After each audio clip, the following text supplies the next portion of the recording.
Assalamualaikum, Assalamualaikum warahmatullahi wabarakatuh. Selamat siang, selamat sejahtera bagi kita semua. Selamat siang kepada Bapak narasumber, opening speaker, moderator, dan seluruh peserta yang telah hadir dalam ruangan Zoom. Puji syukur kita panjatkan kepada Tuhan Yang Maha Esa, karena berkatnya dan rahmatnya kita dapat berkumpul dalam acara webinar pada siang hari ini dan pada acara walafiat dan tentunya bersama-sama menimba ilmu dari narasumber yang yang sangat luar biasa. Izinkan saya memperkenalkan diri saya terlebih dahulu. Nama saya Iman Kurniawan dari BKTK PII dan pada siang hari ini saya berkesempatan menjadi MC pada acara webinar Sintok BKTK PII dengan tema tantangan pengembangan PLT arus laut di Indonesia. Mari kita sapa terlebih dahulu kepada Bapak narasumber kita pada siang hari ini. Selamat siang Bapak Dendi Satrio. Selamat siang, Mas Pak Iman. Ya Pak, siang Pak. Bagaimana Pak kabarnya pada siang hari ini? Sehat ya Pak? Alhamdulillah sehat. Oke, Alhamdulillah. Semoga kita selalu sehat.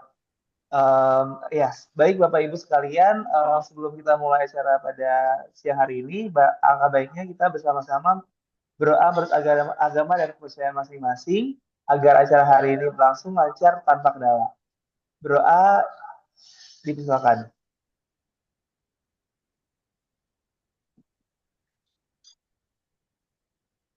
Berdoa dicukupkan. Oke, acara selanjutnya adalah menyanyikan lagu Indonesia Raya dan himne PII. Untuk operator mohon dibantu untuk memutarkan video kepada Bapak Ibu sekalian, diharapkan untuk bersikap sempurna.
Insinyur Indonesia.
Oke, baik Bapak Ibu sekalian, selanjutnya kita akan menuju acara inti, yaitu pembukaan acara oleh Bapak Adi Chandra selaku Ketua BK Teknik Kelautan PII, dan dilanjut dengan pemaparan materi oleh Pak Dedi Satrio.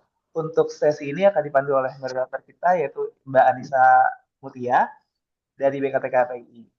Selamat siang Mbak Anissa, sudah siap ya Mbak? Selamat siang, Mas Iman. Terima kasih atas pembukaannya. Ya, sudah siap. Oke, baik kalau kayak itu waktu dan tempat dipersilakan. Baik. Tes suara saya masuk ya. Bismillahirrahmanirrahim. Assalamualaikum warahmatullahi wabarakatuh. Selamat siang, Bapak Ibu peserta, Bapak Ibu hadirin yang telah ada pada webinar kita pada siang hari ini, yang merupakan webinar Sitalk pertama di tahun 2026. Saya Anissa Mutia selaku moderator pada siang hari ini. Eh, Baik, untuk mempersingkat waktu saya, kita langsung saja ke acara inti, yaitu pertama, ada pembukaan kata sambutan dari Ketua Badan Keahlian Teknik Kelautan Persatuan Insinyur Indonesia, yaitu Bapak Dr. Adi Chandra, Ibu ASEAN Eng. Eh, Selamat siang, Pak Adi. Selamat siang, Mbak Anissa. Sehat-sehat ya, Pak? Alhamdulillah sehat. Baik, Semuanya sehat. amin, amin. Baik, Bapak Adi, waktu dan tempat dipersilakan. Baik, Assalamualaikum warahmatullahi wabarakatuh. Assalamualaikum Selamat warahmatullahi siang menjelang sore. Syukur Alhamdulillah pada kesempatan yang siang baik ini kita sama-sama ikut hadir secara virtual dalam rangka webinar SITOK ya, BKTK, Badan Keahlian Teknik Kelautan Persatuan Insinyur Indonesia. Sore ini, siang ini, tema yang diangkat terkait dengan tantangan pengembangan PLT arus laut di Indonesia. Dan terima kasih nih narasumber yang luar biasa, yang hebat, Pak Dr. Insinyur Dendi Satrio, SST IPU, Ketua Program Studi Sarjana Teknik Kelautan ITS, sekaligus Wakil Ketua ASELI, Asosiasi Energi Laut Indonesia. Dan tentunya saya yakin nanti banyak pengetahuan baru untuk rekan-rekan semua yang hadir di webinar ini. Rekan-rekan, Bapak Ibu yang saya hormati, webinar ini merupakan agenda rutin dari Badan Keahlian Teknik Kelautan PI, berbagai topik yang sering kita angkat isunya, baik itu terkait dengan energi, konstruksi, ataupun terkait dengan pemanfaatan sumber daya kelautan seperti sumber daya laut, hayati, dan semacamnya. Nah, salah satunya memang potensi yang belum kita garap optimal ataupun belum memang bisa kita gunakan secara maksimal adalah energi yang berasal dari laut. Dari laut ini tentunya sumber energinya macam-macam, ada dari gelombang dan juga dari arus laut yang kita akan bahas siang ini. Dan ini merupakan energi alternatif juga sebagai upaya kita untuk menggunakan energi terbarukan. Terlebih lagi di pemerintah saat ini, energi terbarukan masuk dalam ruang lingkup Blue Economy, merupakan visi dari Bapak Presiden. Dan kebetulan saya juga di Kementerian Kelautan Perikanan, kami juga punya 5 pilar ekonomi biru. Salah satunya dari pilar tersebut adalah bagaimana kita menggunakan energi terbarukan. Nah, tentunya karena kita tinggal di pesisir dan banyak aktivitas dan semacamnya, nah salah satu sumbernya memang adalah arus laut. Tetapi tantangan saat ini ternyata penggunaan arus laut ini porsinya mungkin sangat-sangat minim sekali. Mungkin saja karena memang belum dikembangkan secara massal, karena membuat biaya untuk memproduksi energi ini masih sangat mahal. Terlebih lagi butuh teknologi yang luar biasa, butuh SDM yang luar biasa untuk menggerakkan menjadi satu energi. Walaupun secara potensi Indonesia sangat berpeluang sekali.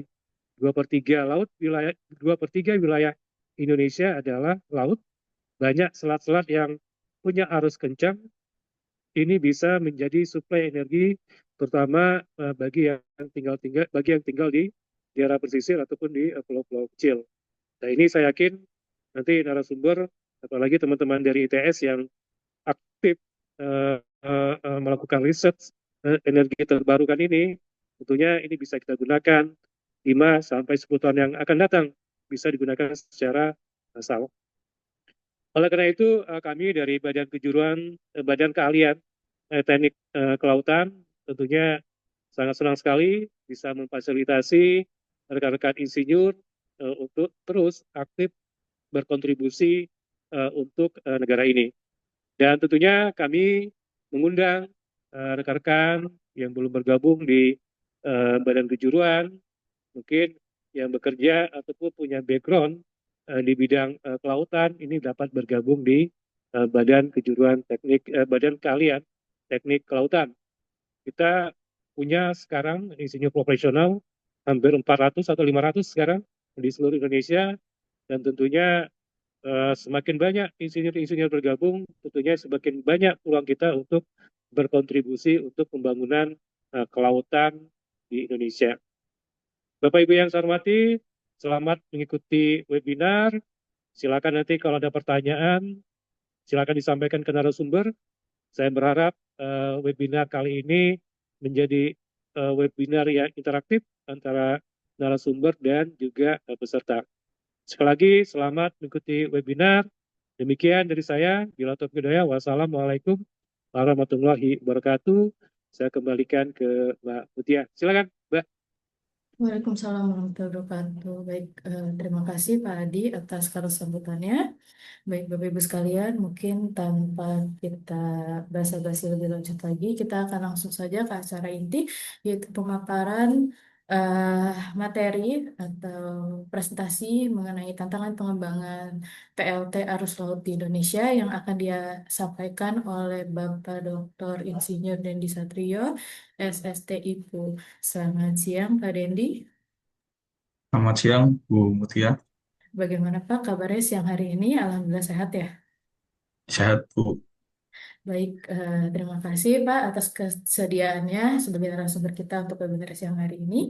Izin sebelum memulai presentasi dari Bapak, izinkan saya untuk mungkin sedikit memaparkan mengenai background atau CV dari Pak Dendi selaku narasumber kita pada siang hari ini.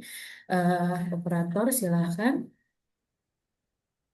Baik, Bapak Ibu sekalian, ya, bisa dilihat Pak Dr. Insinyur Dendi Satrio, SSTIPU, saat ini merupakan Kaprodi atau Kepala Program Studi Sarjana Teknik Kelautan di ITS, Institut Teknologi 10 November, sejak tahun 2025. Bapak Dendi ini merupakan lulusan dari Applied Bachelor Program Power Plant Engineering ITS. Beliau lulus tahun 2015. Terus kemudian Pak Dedi melanjutkan studinya di S3 di Ocean Energy Engineering and Management di ITS juga dan lulus tahun 2019.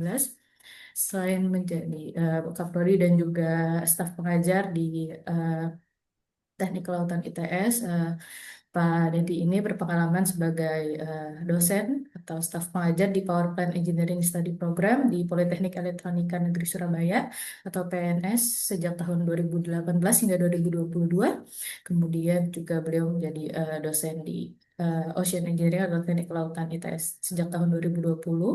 Kemudian Pak Dedi ini juga merupakan Wakil Ketua ASELI atau Asosiasi Energi Laut Indonesia sejak tahun 2023 hingga nanti 2028. Dan ini mungkin sedikit saja dari pengalaman Pak Dendi, yaitu sebagai project leader, pendampingan survei potensi, pengolahan data, dan basic design PLTGL atau pembangkit listrik tenaga arus laut bersama PT Indonesia Power di tahun 2025. Jadi memang background pendidikan dan juga latar belakang eh, research dari peneliti ini sangat sejalur dengan apa yang akan disampaikan pada siang hari ini mengenai pengembangan PLT arus laut di Indonesia. Mungkin segitu, sekian. Dan tentunya masih banyak lagi eh, pengalaman dari Pak Dendi. Mungkin tanpa banyak bicara bagi Bapak Ibu yang pada sesi ini ada pertanyaan, silahkan nanti pertanyaannya dituliskan di kolom chat. Jika tidak ingin terlupa, nanti di sesi diskusi akan disampaikan. Atau nanti jika ingin bertanya langsung bisa langsung saja raise hand. Begitu ya Bapak Ibu.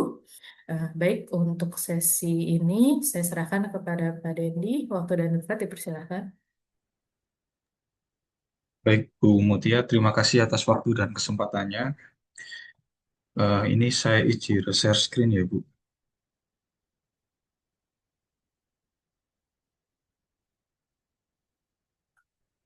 Apakah PPT saya sudah terlihat? Sudah Pak, tinggal di full screen saja. Baik, Bapak Ibu. Eh, Assalamualaikum warahmatullahi wabarakatuh. Selamat siang, Bapak Ibu yang sudah hadir. Yang pertama, saya ucapkan terima kasih ya, yang terhormat Bapak Dr. Adi Chandra dan juga Bu Mutia beserta tim di PII yang sudah berkenan mengundang saya di acara pada siang hari ini. Kalau melihat acara ini tuh saya jadi ingat beberapa bulan lalu waktu wawancara untuk di PII untuk mendapatkan IPU itu, Bu. Jadi di sana saya banyak menceritakan tentang penelitian dan track record pekerjaan yang berhubungan dengan energi laut, gitu Bapak Ibu. Kalau saya lihat dari tema yang diusung ini mengenai tantangan pengembangan pembangkit listrik tenaga arus laut di Indonesia, begitu Bapak Ibu ya. Kata tantangan coba saya hilangkan lah di judul slide saya ini supaya nanti kita lebih optimis. Kalau tantangan terus kan kayaknya kita selalu pesimis ya dalam memandang sesuatu. Sebaiknya kita optimis lah. Bagaimana pengembangan teknologi PLT arus laut dan tentunya berbagai upaya penelitian maupun pengembangan dalam rangka implementasinya di Indonesia itu sudah sejauh apa. Jadi alhamdulillah terima kasih banyak diberikan kesempatan. Biasanya saya berbicara ini lebih banyak ke mahasiswa saya ya baik S1, S2 maupun S3, tapi ini diberikan ruang yang lebih luas, yang lebih lebar ke masyarakat Indonesia, utamanya di bidang BK Teknik Kelautan ini. Karena kalau saya lihat beberapa yang datang itu sepertinya ada senior-senior kita juga di bidang kelautan dan juga banyak yang concern atau peneliti di bidang energi laut, Bapak Ibu. Pada waktu kurang lebih yang diberikan sekitar 50 menit ini sampai 1 jam ya, saya akan membagi materi presentasi saya menjadi beberapa poin ini begitu Bapak Ibu. Jadi dengan judul tersebut saya akan membagi menjadi beberapa poin pembahasan. Yang pertama mengenal energi laut dulu Bapak Ibu. Memang beberapa audiens kita yang hadir pada siang hari ini sudah expert ya, juga cukup familiar, tapi mungkin nanti ada juga beberapa adik-adik mahasiswa atau teman-teman mahasiswa yang hadir. Saya akan mulai masuk dari hal yang paling dasar Bapak Ibu, dari hal yang basic, apa sih energi laut itu, baru nanti di bagian yang kedua saya akan menyampaikan yang spesifik tentang pembangkit listrik tenaga arus laut begitu.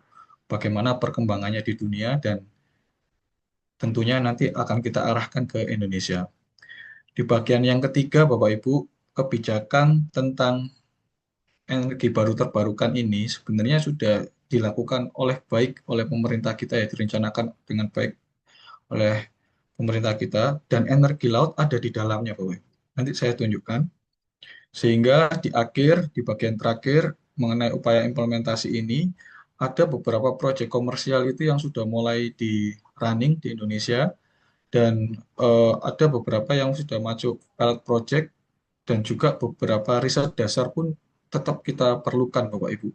Sampai kita harus bersama-sama lah mengkawal pembangkit listrik tenaga arus laut ini supaya terimplementasi dengan baik di Indonesia begitu. Jadi pertama Bapak Ibu izin eh, kami atau saya mereview ya terkait apa sih energi laut itu. Jadi di dunia Bapak Ibu itu ada yang disebut IEA atau International Energy Agency, itu lembaga energi di dunia. Di bawahnya itu ada Ocean Energy System Bapak Ibu yang berfokus pada energi laut. Energi laut sendiri kalau saya berpacu pada Ocean Energy System itu didefinisikan bahwa energi terbarukan ya, renewable energy yang bersumber dari laut, utamanya dari badan air laut, Bapak Ibu. Dari kolom badan air lautnya itu, gitu. Yang bisa bersumber dari pasang surut, terus tidal atau ocean current. Nah, ini arus laut. Kemudian ada gelombang laut gitu.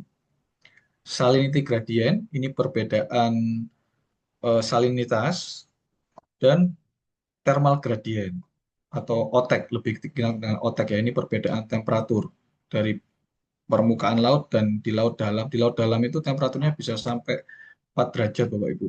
Jadi kalau di atas itu 25 derajat, di bawah 4 derajat, dengan 20 derajat itu kita bisa membuat satu siklus termal gitu. Nah, semua jenis energi laut ini Bapak Ibu, itu kami teliti di ITS, banyak tim riset atau mahasiswa kami yang meneliti topik-topik ini. Kadang-kadang yang masih menjadi debatable mengenai definisi ini, kadang-kadang ada yang menyebutnya sebagai marine renewable energy gitu, atau ocean renewable energy. Kenapa?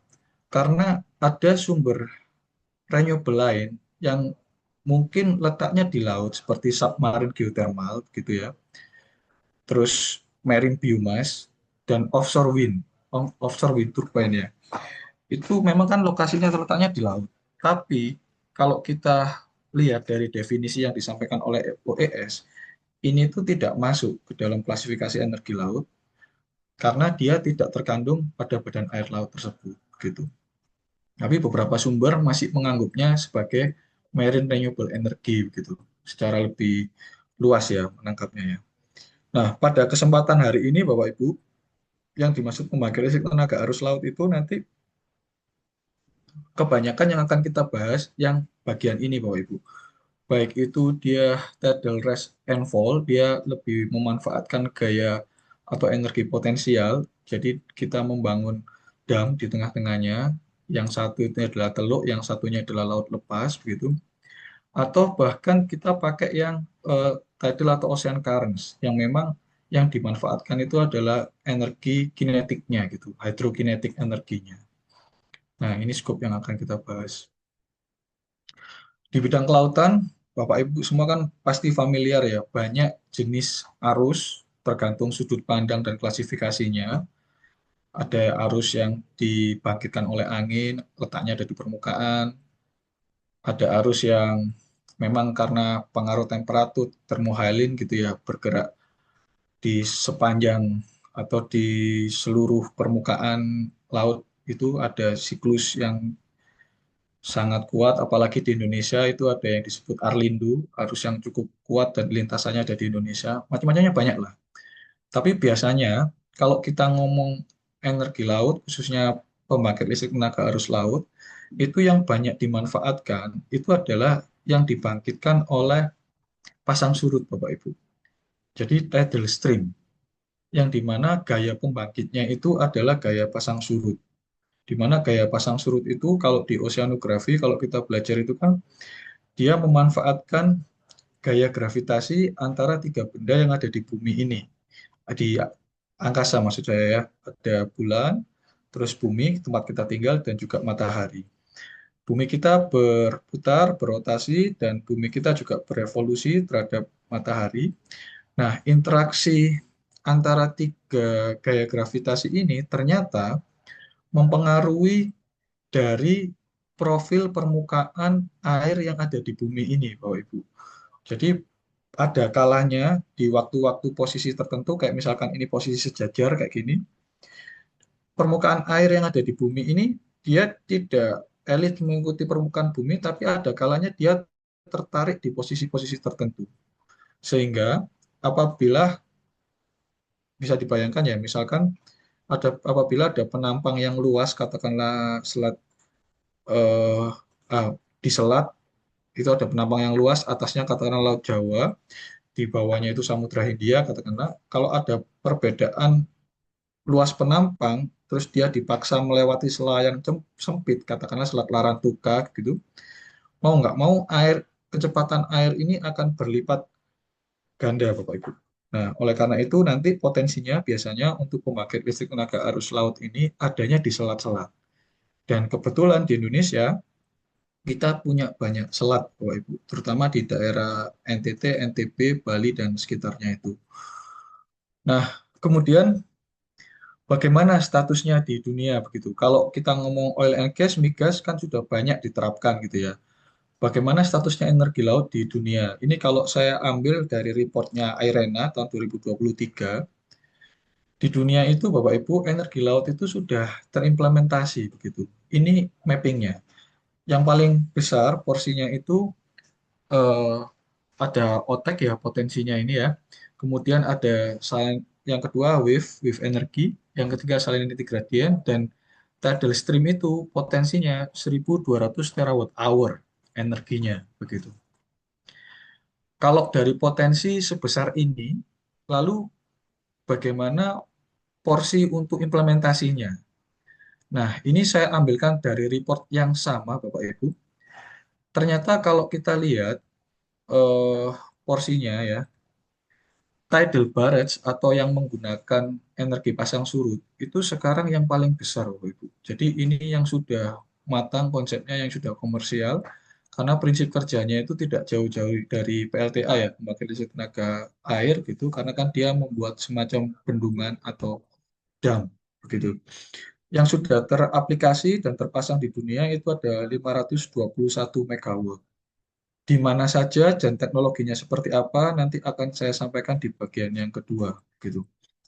Kemudian di sini ada porsi yang other ini Bapak Ibu ya. Yang other ini berarti berbagai jenis energi laut yang lain seperti gelombang, otek, salinity gradient dan tidal stream.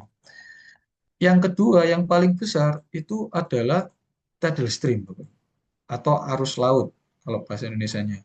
Itu sebesar 10 megawatt. Yang mana ini sudah terinstal di laut dan masih beroperasi hingga hari ini.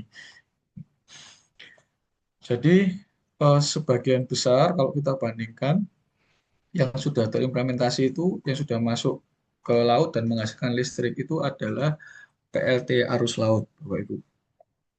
Sehingga apabila dilihat dari dokumen yang lain ya, dari JRC, IJRC ini adalah lembaga independen yang menilai berbagai perkembangan teknologi energi laut.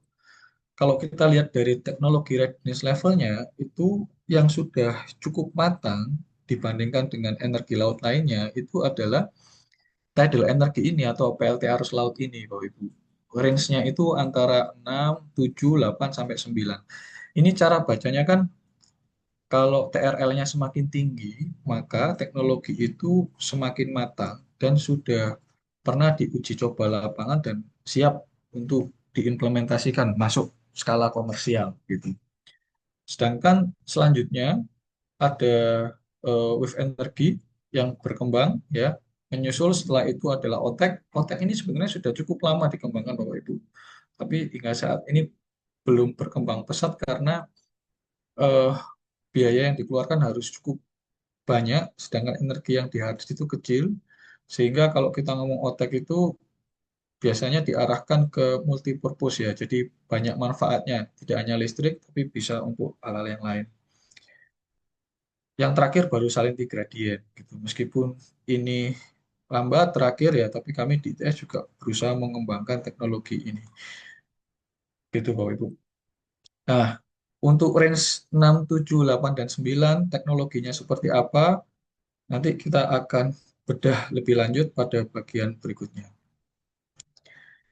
Yang kedua, mengenai status pengembangan teknologi arus laut Bapak Ibu.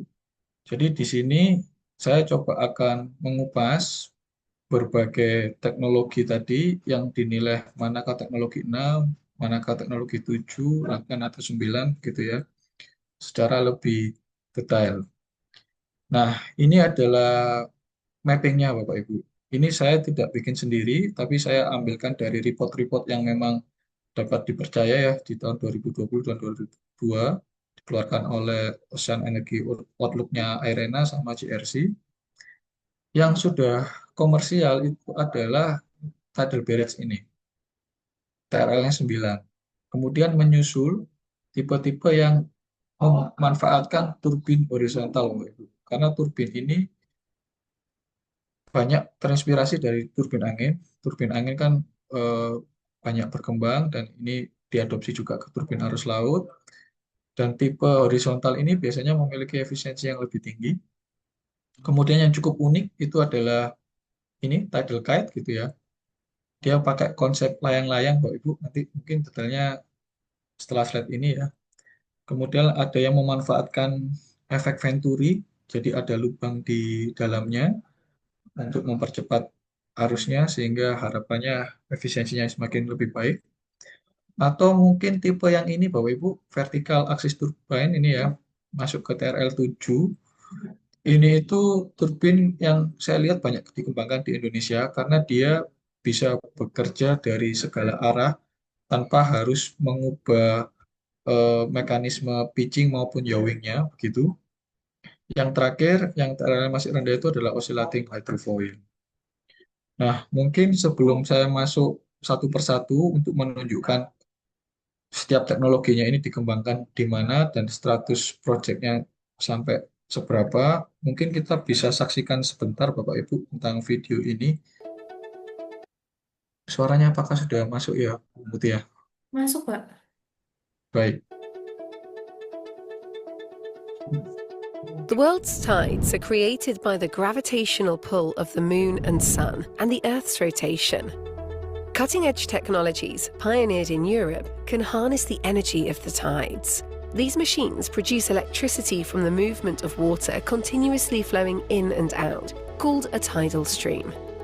Tidal turbines can be fixed to the seabed or float near the surface with moorings attached to the sea floor. The most common type of tidal stream technology is the horizontal axis turbine. The rotors are turned by the tidal stream, much like a wind turbine's blades. As water is over 800 times denser than air, tidal devices use smaller blades and need less space than their wind counterparts to produce the same amount of energy. Other designs include the vertical axis turbine and the tidal kite. Vertical axis turbines work like horizontal axis turbines, except the blades turn around a vertical rotor. Tidal kites are tethered to the seabed and fly underwater with a turbine attached under the wing. Thanks to the constant cycle of tides, tidal energy production can be predicted hundreds of years in advance, and it isn't affected by the weather. This makes tidal energy an essential part of reaching the goal of a 100% renewables-powered Europe. Combining it with other renewables will help balance out our electricity system and make sure the lights never go out. Tidal energy production is expected to grow massively in the next few years as more and more large-scale projects connect to the electricity grid and power homes and businesses around Europe and the world. Oke, baik.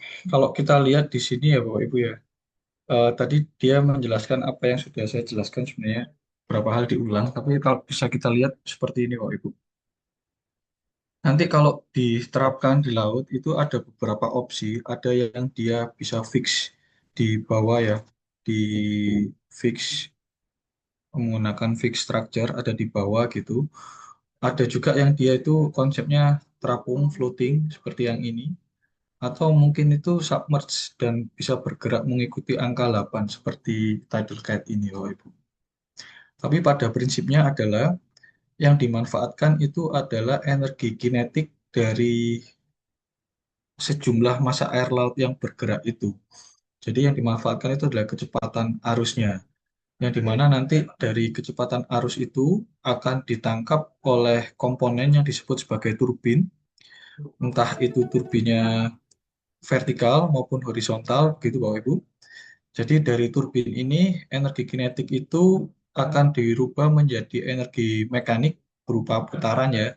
Nanti dia menghasilkan torsi maupun RPM, dan di dalamnya nanti akan dikoppel dengan shaft, gearbox, dan generator ujungnya untuk menaikkan RPM-nya. Karena yang membedakan dengan turbin angin adalah di sini itu densitasnya lebih besar, Bapak Ibu. Kalau di angin kan hanya 1,2,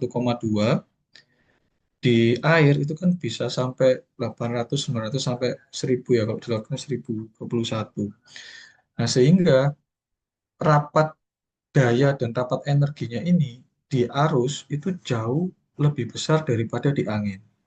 Kalau di arus laut itu kita ngomong kecepatan 2-3 meter per second itu sudah cukup kencang Bapak Ibu. Karena memang densitas air itu tadi 1000 kali dari densitas udara ya.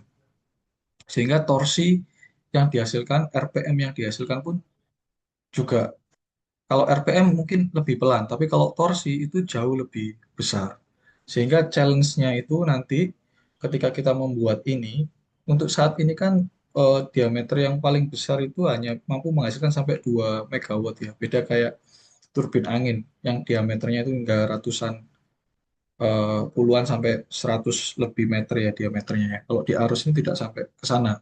Karena memang kita punya problem untuk saat ini belum ada material atau konstruksi yang cukup kuat untuk menahan torsi yang sangat besar itu, Bapak Ibu. Nah, kemudian dari video tadi, Bapak Ibu, coba dan dari klasifikasi yang mapping secara general tadi, coba kita bedah satu persatu ya, Bapak Ibu ya.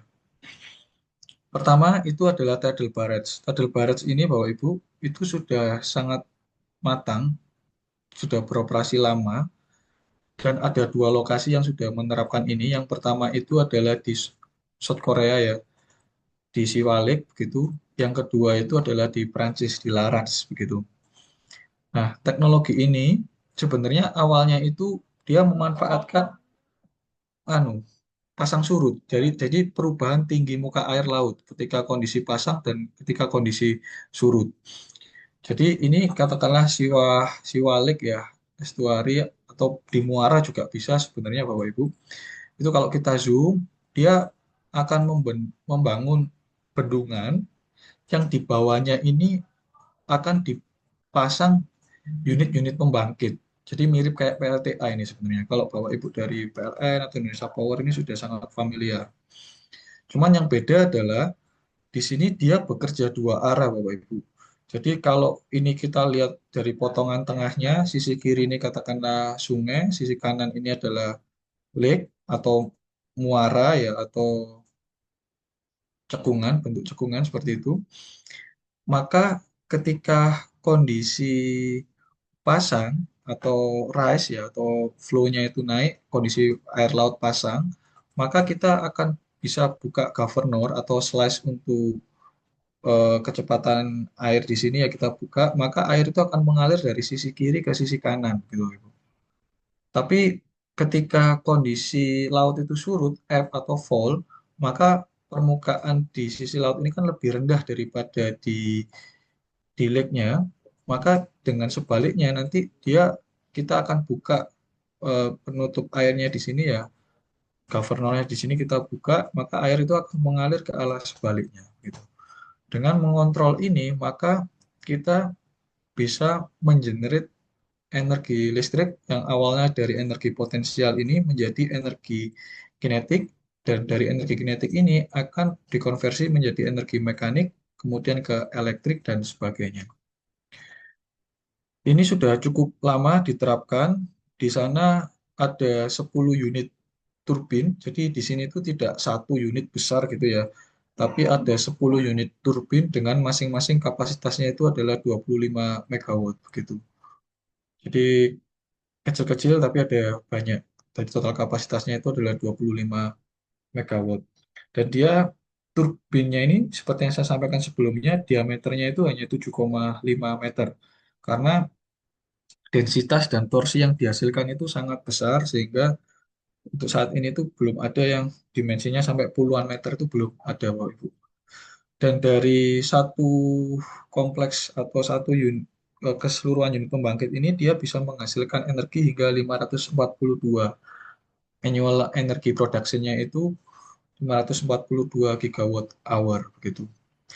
Tentu saja nanti energi yang dibangkitkan itu tidak bisa continue ya. Dia akan mengikuti pola pasang surut yang ada di sana. Mungkin ada kalanya nanti ketika arusnya ganti arah itu ada kondisi-kondisi arus mati yang dimana eh, dia itu tidak bisa membangkitkan listrik begitu. Dan jika dibandingkan dengan teknologi energi arus laut yang lain, CAPEX dan OPEX-nya itu di sini yang sudah cukup rendah, Bapak Ibu. Ini project cost-nya waktu di running dulu di awal, dan dia LCOE-nya, levelized cost of energinya itu 0,02 USD per kWh. Yang kedua, ini ada di Larans, Bapak Ibu, di Prancis. Kalau di sini dia memanfaatkan teluk, kalau di Prancis ini di muara sungai yang cukup besar, dan muara sungai itu masih terpengaruh oleh pasut. Jadi ketika pasut itu pasangnya itu masuk sampai ke hulu sungainya, eh, sehingga apa namanya itu di sini bisa dibangun bendungan yang bisa dimanfaatkan untuk pembangkit listrik tenaga arus laut ini, gitu. Di sini kalau kita lihat Bapak Ibu, kalau prinsip kerjanya sama ya, seperti yang saya jelaskan tadi, ada barrage, ada sluice gate untuk mengatur dari mana arah datangnya arus itu, kapan dibuka, dan ada turbin, generator, dan sebagainya. Kalau di sini Bapak Ibu, itu sebenarnya kalau kita lihat kapasitasnya itu kurang lebih sama, cuman dia lebih memilih jumlah turbin yang lebih banyak. Jadi ada 24 unit yang diletakkan di bawah pile atau dam ini ya, di bawah dam atau barrage ini ada 24 unit dengan kapasitas masing-masing 10 megawatt dan diameternya itu adalah 5 meter gitu.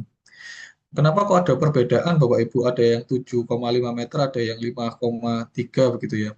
Biasanya itu disesuaikan dengan potensi yang ada di lokasi.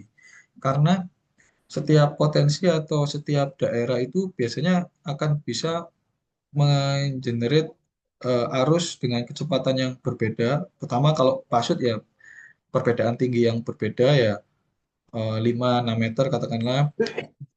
Terus habis itu dikonversi menjadi kecepatan arus itu arusnya berbeda sehingga desain turbin yang harus diterapkan berapakah diameternya itu juga akan berbeda begitu. Tapi karena dia punya bentang sungai yang cukup lebar, akhirnya dia bisa memasang unit yang lebih banyak. Meskipun diameternya kecil-kecil, tapi unitnya dia lebih banyak, ada 24 unit turbinnya gitu. Kemudian dua teknologi ini Bapak Ibu itu lebih banyak memanfaatkan pasut, sedangkan kalau ini yang murni energi kinetik dari arus laut Bapak Ibu. Jadi kalau kita lihat TRL yang paling tinggi itu yang memanfaatkan horizontal axis turbine, karena teknologi ini banyak mengadopsi dari turbin angin ya. Dulu waktu awal-awal dikembangkan, para peneliti di dunia itu berasumsi atau berhipotesa bahwa yang tipenya fix itu akan lebih efisien gitu. Makanya yang sebelah kiri ini dulu awal kali dikembangkan di tahun 2010. Kemudian akhir-akhir ini para peneliti dan pengembang itu mulai berpikiran kalau fix itu kan biasanya kalau kita di teknik kelautan itu kan kalau fix platform untuk oil and gas biasanya digunakan di laut-laut yang kedalamannya tidak dalam gitu ya, di laut dangkal gitu. Tapi kalau di sini setelah saya baca reportnya ini dikatakan sebagai first generation, yang ini second generation. Karena meskipun nanti di selat-selat itu kedalamannya kan tidak seberapa dalam ya Bapak Ibu ya. Misalkan di Larantuka itu hanya 30 sampai 40 meter gitu kedalamannya. Itu tetap direkomendasikan menggunakan floating structure seperti ini. Kenapa? Karena ini ada hubungannya dengan ini Bapak Ibu, operasionalnya. Jadi ketika kita buat dia itu floating, itu akan menjadi sangat berbeda ketika kita buat sebagai fix. Misalkan pertama ketika kita buat fix, maka seluruh komponennya itu akan tercelup di dalam air, Bapak Ibu. Sehingga kita akan membutuhkan mekanisme sealing system yang baik untuk menghindari kebocoran-kebocorannya. Karena kan kalau ini kita lihat ini adalah blade dari turbinnya, ini hubnya ya. Nanti generator, gearbox, kontrol sistem itu kan ada diletakkan di sini. Nah, semua komponen itu akan terletak di sini, Bapak Ibu. Sehingga komponen-komponen ini harus benar-benar kedap terhadap air dan kalau mau maintenance itu harus diangkat dari air baru dibawa ke darat untuk dilakukan maintenance. Sedangkan kalau kita buat dia floating gitu, seperti ini dia bisa digerakkan Bapak Ibu sayapnya ini. Ketika beroperasi, maka sayap ini akan diturunkan ke bawah begitu, sehingga dia bisa mengenerate listrik. Tapi ketika eh, tidak beroperasi atau kita butuh maintenance, dia akan ditarik, diangkat ke atas begitu, dan satu kesatuan komponen sistem ini tinggal di towing aja ke galangan yang terdekat untuk dilakukan perbaikan begitu Bapak Ibu. Nah, itulah perkembangannya dari first generation menjadi second generation ya. Dan di sini juga eh, kapasitasnya itu juga sudah mulai naik. Jadi sepengetahuan saya untuk saat ini sudah termasuk diameter turbin yang paling besar itu sekarang masih 20 meter gitu. Beda kayak turbin angin tadi. Turbin angin kan bisa sampai didorong untuk 100 sampai 150 meter itu sekarang sedang dikembangkan ya. Tapi kalau di turbin arus laut ini masih mentok di sini. Jadi ini banyak membuka peluang bagi teman-teman peneliti maupun dosen untuk riset bagaimana riset material dan konstruksi untuk turbin arus laut ini begitu Bapak Ibu. Dan ini statusnya, jadi dua-duanya sudah ready komersial ya, dengan kapasitas terpasangnya kalau ini ada 4 unit kali 1,5 MW, kalau ini 2 kali 1 MW, ada 2 unit seperti ini. Kemudian, nah ini Bapak Ibu, ada konsep yang menarik juga. Jadi selama ini kalau kita jadi anak-anak ya, atau mungkin Bapak Ibu yang sudah punya anak ini, kan imajinasi anak-anak itu cukup bebas ya, cukup liar. Ternyata permainan yang kita lakukan waktu semasa kecil, layang-layang itu menginspirasi para peneliti dan pengembang di dunia Bapak Ibu. Mereka itu membuat semacam konsepnya semacam layang-layang. Jadi ini platformnya ini itu di belakang ini akan diletakkan turbin. Kalau di sini ya ini turbinnya begitu ya. Terus di ujungnya ini itu akan di mooring system dan dikaitkan di anchor di bawah di dasar laut begitu. Sehingga harapannya ketika arus ini itu datang, katakanlah dengan kecepatan 1 meter per second begitu, nanti tidal kite-nya ini itu dia akan beroperasi di bawah, dia itu meliuk-liuk gitu Bapak Ibu membentuk angka 8. Dari liukannya itu harapannya dia dapat mengakselerasi kecepatannya. Sehingga awalnya kecepatan arus itu hanya 1 meter per second, dengan meliuk-liuk itu harapannya bisa naik berkali-kali lipat. Sehingga kalau kita lihat di sini, kenapa kok diameternya lebih kecil turbinnya? Ini kan 4 sampai 12 meter ini wingspan-nya ya, sepanjang ini. Tapi kalau turbinnya kan lebih kecil lagi di sini. Tapi bisa mengenerate 1,2 MW begitu. Karena konsepnya tadi Bapak Ibu. Konsepnya itu arus yang awalnya itu tidak terlalu kencang, itu bisa ditingkatkan dengan cara eh, tidal cat-nya ini meliuk-liuk di submersible di dalam air begitu. Tapi konsep semacam ini kalau di bidang kita di teknik kelautan juga jadi challenge tersendiri karena semakin liar gerakannya maka akan dipertanyakan bagaimana mooring sistemnya dan juga anchoringnya apakah cukup kuat menahannya. Nanti kekuatannya, fatignya itu butuh benar-benar diriset lebih dalam. Karena di sini dia memanfaatkan gaya percepatannya tersebut, Bapak Ibu. Kemudian ada ini Bapak Ibu enclosed tip atau efek Venturi. Jadi dia memanfaatkan percepatan arus yang ada di dalam lubang sini Bapak Ibu. Tapi sayangnya ketika saya buka website ini ternyata teknologi ini sudah tidak dilanjutkan untuk dikembangkan oleh siapa project karena kalau saya pelajari ini begini Bapak Ibu, pengembangan energi arus laut itu atau kalau kita bikin riset terapan dan kemudian diterapkan di laut itu biayanya akan sangat besar. Berbeda ketika kita coba riset tentang turbin angin gitu ya, diterapkan turbinnya di darat itu tidak akan semahal di laut. Karena kalau kita ngomong di laut itu nanti kan kita butuh vessel khusus ya, special purpose vessel kayak gitu. Terus kita butuh melakukan apakah dia di pile ataukah dia terapung, anchoring. Nah, itu yang membuat agak mahal. Nah, mungkin perusahaan ini pendanaannya kurang banyak sehingga nafasnya itu kurang panjang lah, nggak bisa sustain untuk mengevaluasi, untuk mengembangkan begitu. Tapi kalau saya lihat sebenarnya konsepnya cukup menarik. Jadi dia itu meletakkan generatornya itu di sekelilingnya ini Bapak Ibu, bukan di pusatnya.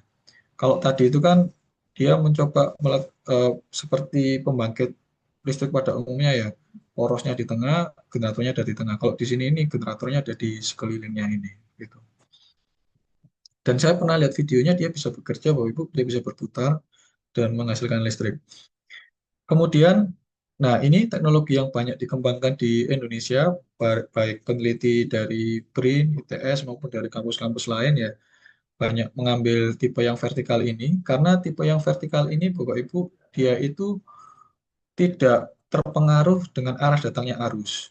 Kalau tipe yang horizontal ini dia sangat sensitif dengan arah datangnya arus. Sebagaimana yang kita tahu kan arus di lapangan itu kan tidak searah ya. Kalau di selat itu memang dominan, berganti arahnya dominan. Tapi kalau sudah tertabrak dengan batimetri yang ada di bawah, permukaan si profil dari seabednya seperti apa, arus kan bisa berubah-ubah arahnya. Nah, tipe yang ini itu, Bapak Ibu, tipe yang horizontal ini itu sangat sensitif. Sehingga dia itu harus benar-benar diarahkan tegak lurus dengan datangnya arus. Kita bisa mengatur yaw mekanismenya di bawah sini, dan kita bisa mengatur pitching mekanismenya di blade-nya sini. Sedangkan tipe yang ini, Bapak Ibu, kenapa kok lebih banyak dikembangkan di Indonesia? Karena kita nilai dia itu bisa bekerja dari arah datang arus manapun itu arah putarnya akan tetap sama. Kalau dia pakai hydrofoil itu dia selalu berputar ke arah leading edge begitu. Nah, ini beberapa contoh pengembangannya. Sebenarnya banyak lokasinya ya di Indonesia pun beberapa kali coba diterapkan. Ini saya ambil aja contoh misalkan HydroQuest. Ini pakai turbin Darius yang lurus blade-nya. Kapasitasnya 1 MW total install kapasitinya. Tapi karena ini ada 4 unit kecil-kecil 250 kW. Sedangkan kalau yang ini helical, eh, helical ya Gorlov turbines. Nah itu dia spannya lebih panjang, diameternya 1 meter, spannya 2,5 begitu. Dan tipe-tipe ini kalau diterapkan di sistem terapung itu juga akan cocok karena kalau kita lihat turbinnya nanti akan ada di bawah, terus ada poros ke atas, komponen-komponen lainnya itu tidak perlu sampai tercelup ke dalam air gitu. Nah, itu salah satu alasan yang lain kenapa kok para peneliti kita di Indonesia banyak mengembangkan ini karena kita tidak perlu membuat komponen yang memang full tercelup dalam air gitu. Yang terakhir, ini cukup kreatif ya. Ini memanfaatkan oscillating hydrofoil. Ini tuh seperti kalau Ibu kalau pernah dengar VIV ya, vortex induced vibration. Jadi dia itu prinsip kerjanya memanfaatkan vortex yang terbentuk setelah melewati oscillating hydrofoil ini. Jadi dia itu nanti gerakannya akan mengayun-ngayun kayak gitulah. Nah, ini konsepnya yang terbaru cukup rumit sehingga TRL-nya itu dinilai masih di level 6 begitu Pak Ibu. Nah, kalau ditabelkan kurang lebih ini dari report yang ada di GRC ya 2022 dan 2024 dan di sini adalah teknologi developernya. Jadi sekali lagi kami tekankan Bapak Ibu sebenarnya teknologi PLT arus laut ini semua negara itu sedang berlomba-lomba mencoba membuat teknologi yang baik. Ini dapat kita lihat developernya itu banyak sekali Bapak Ibu. Karena eh, teknologi PLT arus laut ini itu sangat set spesifik Bapak Ibu.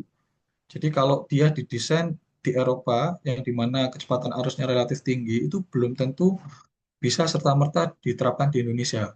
Jadi kita harus berhati-hati. Nanti sumber energinya apa, pola pasang surutnya bagaimana, kecepatan arusnya seperti apa itu kita harus cermati sebelum menerapkan atau menerapkan teknologi begitu ya.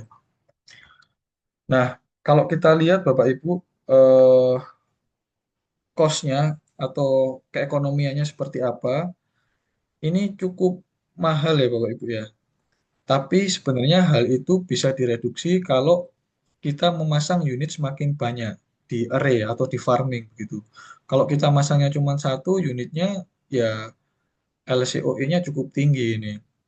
Ini ada dua ya, ada yang satu untuk arus, yang biru muda ini untuk arus, yang biru tua ini untuk gelombang gitu.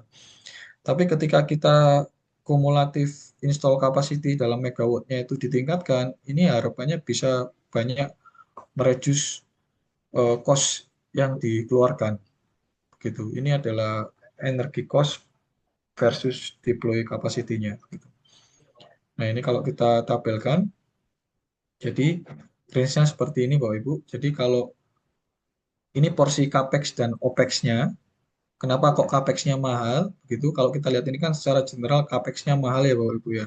Ini isu dari semua renewable sih atau EBT sih. Memang capex itu lebih mahal daripada opex karena kalau di EBT itu kan kita tidak butuh eh, solar, tidak butuh anu ya bahan bakar ya, karena kan gratis dari alam. Makanya OPEX-nya ini bisa rendah. Sedangkan kenapa kok CAPEX-nya tinggi ya? Karena kita harus investasi di awal, apalagi di laut tadi seperti yang saya jelaskan ya. Banyak kapal-kapal khusus kita harus sewa. Kalau nggak ada di Indonesia kan harus datangkan dari luar negeri kayak gitu juga. Nah, ini range kapasitasnya. Jadi kalau bisa kita pasangnya bisa kita sesuaikan apakah satu unitnya besar atau kita pasang beberapa unit dengan nanti total kapasitasnya itu juga besar gitu untuk menekan biaya ini. Saya punya waktu berapa lagi, Bu Mutia?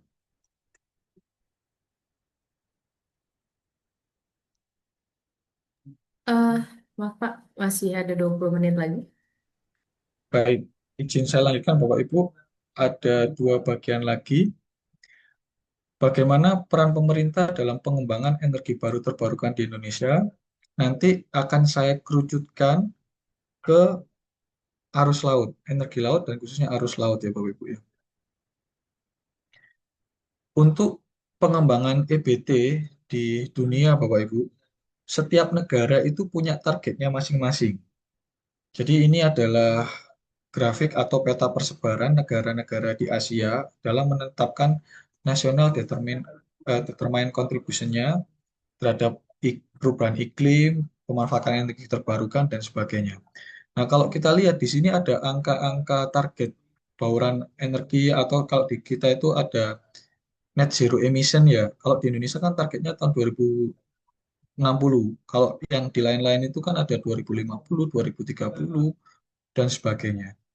Nah, kenapa kok hal ini berbeda-beda begitu Bapak Ibu? Karena target akhirnya itu akan sangat perlu disesuaikan dengan kondisi geografis, kondisi sosial ekonomi, dan sebagainya lah.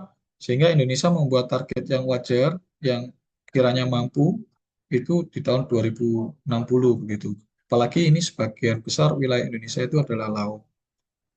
Kemudian hal itu sebenarnya dari pemerintah kita itu Bapak Ibu dukungan terhadap EBT itu sudah sangat baik, sudah banyak aturan dan kebijakan yang coba menurunkan itu begitu. Jadi alurnya itu eh, mereka pemerintah kita itu sudah menetapkan KEN ya, kebijakan energi nasional. Nanti itu akan diturunkan menjadi RUKN atau Rencana Umum Ketenagaan Listrikan Nasional dan hingga ke tataran yang lebih teknis hingga sampai Rencana Usaha Penyediaan Tenaga Listrik atau RUPTL gitu. Nah, kalau Bapak Ibu pengen baca nanti sumbernya kalau peraturan pemerintahnya ini nomor 14 tahun 2012 dan nomor 25 tahun 2021. Kalau KN-nya ini dan RUKN-nya ini yang sudah disetujui oleh DPR dan Menteri SDM itu adalah di tanggal ini, Bang. Dan kemudian kalau di mappingkan, kalau pengen energi laut ini segera terwujud, Bapak Ibu, harusnya dukungan pemerintah itu tidak hanya dari peraturan atau kebijakan, tapi dari berbagai kementerian itu juga harus ikut andil. Ini kalau kita coba mappingkan itu kementerian kita di SDM, mereka sudah merencanakan ya PLTN kredit barukan dan kuotanya berapa. Di lain sisi, di sisi pendanaan harusnya Menteri Keuangan juga memberikan insentif fiskal dan non fiskal kayak gitu. Memberikan insentif fiskal baik fasilitas BPH, pajak dan sebagainya begitu. Ini Menteri BUMN, ini slide ini masih baru ya. Saya ambilkan dari presentasinya EBTKE di tahun lalu. Sekarang sudah jadi Danantara ya. Itu juga harus harus ada peran serta lah. Paling nggak BUMN kita itu mendorong perusahaan-perusahaan listrik kita seperti PLN, Indonesia Power atau PJB untuk intens atau juga memperhatikan tentang bagaimana supaya energi laut ini segera dapat terimplementasikan gitu. Kementerian LH, masalah lingkungan, perizinan lingkungan hidup ya, terus nanti KKP, ini Pak Adi dari KKP biasanya mengenai izin ruang gitu. Nah, kalau berbagai kementerian itu bersinergi atau aware, ikut turut peduli lah untuk bagaimana energi laut ini bisa terwujud di Indonesia itu akan sangat baik Bapak Ibu. Perlu perlu peran dari berbagai pihak hingga sampai pemerintah daerah gitu. Karena potensi-potensi energi arus laut ini biasanya letaknya itu bukan di kota-kota, malah justru di daerah-daerah dan khususnya di daerah Indonesia Timur, Bapak Ibu.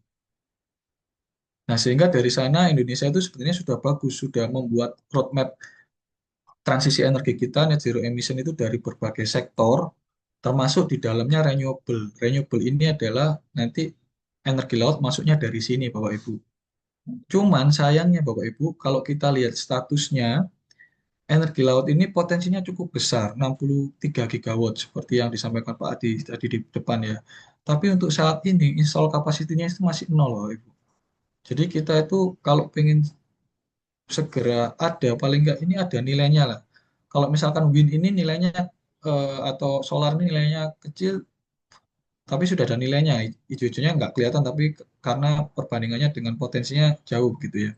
Sedangkan kalau ini yang lain ini kelihatan hijau-hijaunya karena eh, apalagi yang non renewable ini ya itu sudah yang kita banyak gunakan begitu. Kalau yang renewable ini yang energi laut yang masih nol inilah yang perlu kita dorong Bapak Ibu.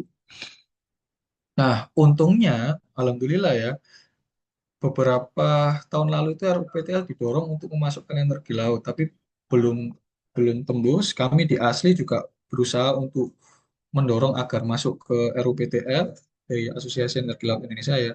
Tapi alhamdulillah akhirnya kemarin masuk juga di RUPTL. RUPTL itu rencana usaha penyediaan tenaga listrik yang turunannya nanti dikeluarkan oleh PLN Persero ini ya 2025 2034.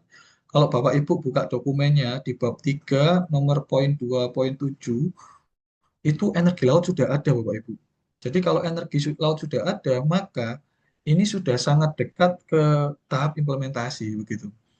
Dan di sini sudah dicantumkan bahwa energi laut itu ada beberapa macam itu tadi sesuai definisi saya ya. Ada tidal rise and fall, tidal current, wave, salinity, dan thermal gradient begitu.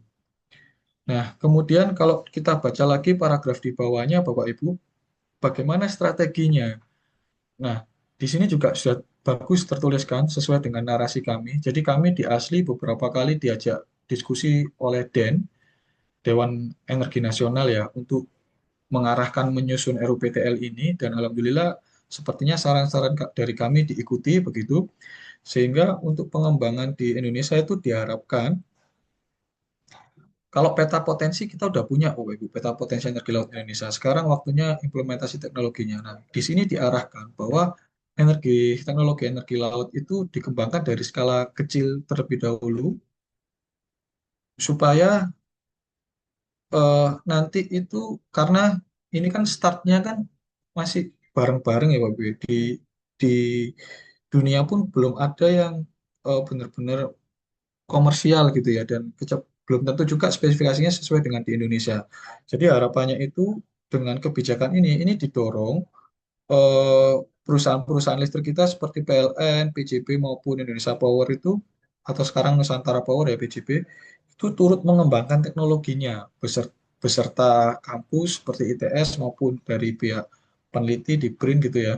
Sehingga nanti teknologi yang kita terapkan ini yang dari skala kecil dulu itu teknologinya itu memang teknologi yang disusun atau dirancang oleh Indonesia sendiri, oleh orang lokal sendiri begitu. Sehingga kita tidak selalu ketergantungan teknologi itu dengan asing. Karena belum tentu teknologi itu yang dari asing itu sesuai ketika diterapkan di Indonesia begitu.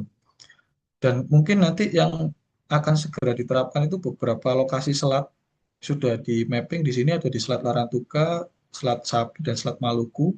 Karena beberapa selat ini itu yang kecepatan arusnya tinggi, Bapak Ibu. Ini saya jelaskan di slide berikutnya ya. Kemudian dari berbagai kebijakan pemerintah tadi itu sudah sangat bagus diturunkan di salah satu BUMN kita di PLN itu punya program namanya diesel replacement program gitu Bapak Ibu. Dia di PLN itu sudah mencoba menurunkan arahan dari pemerintah ini menjadi hal yang lebih teknis begitu dan tidal energi atau PLT arus laut itu sudah masuk di dalamnya.